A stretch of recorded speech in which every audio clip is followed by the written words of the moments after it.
My sister demanded I donate my cornea to her daughter because she's a model who needs her eyes for her career, while I'm just a programmer who stares at screens. My sister Gina called me in February demanding I donate my cornea to her daughter Mia, who needed a transplant after an infection damaged her vision.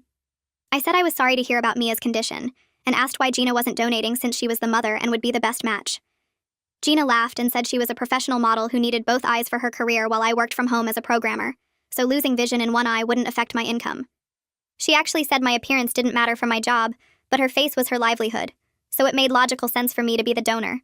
I told her that was insane and she couldn't expect me to give up my cornea because she thought her eyes were more valuable than mine. She said I was being selfish and that Mia was young and had her whole life ahead while I was 35 and single, so I didn't need perfect vision to attract anyone. She said I spent all day looking at computer screens anyway, so one eye would be sufficient for my lifestyle. When I refused, Gina started calling me every day with new arguments about why I should donate instead of her. She said models needed depth perception for photo shoots while programmers could work with one eye. She said she had contracts that specified she maintain her appearance while I had no such obligations. She said her husband would leave her if she had any facial surgeries, but I had nobody to impress. She even said that since I wore glasses anyway, people already knew my eyes weren't perfect, so losing vision in one wouldn't change anything.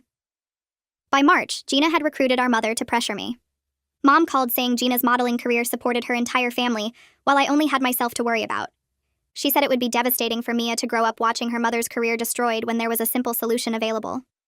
She said I should think about what was best for the whole family, rather than being stubborn about something that wouldn't really affect my life.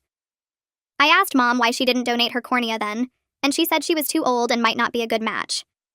Our father joined the campaign next, saying I needed to step up as an aunt, and that Gina had already sacrificed so much as a mother.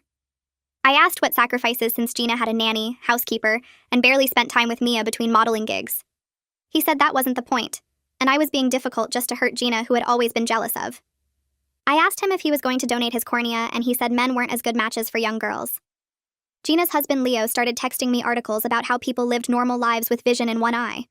He said thousands of people managed fine and I was making a big deal over nothing.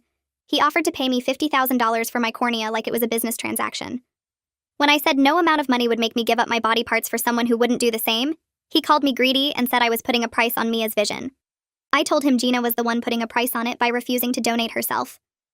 The harassment got worse when Gina told Mia that Aunt Julia didn't want to help her see again. Mia started sending me crying voice messages asking why I didn't love her enough to help. Gina coached her to say that Mommy needed her eyes for work, but Aunt Julia just used computers all day. A 9-year-old was now guilt-tripping me because her mother was too vain to donate her own cornea. I'd had enough and decided to show everyone exactly how selfish Gina was being.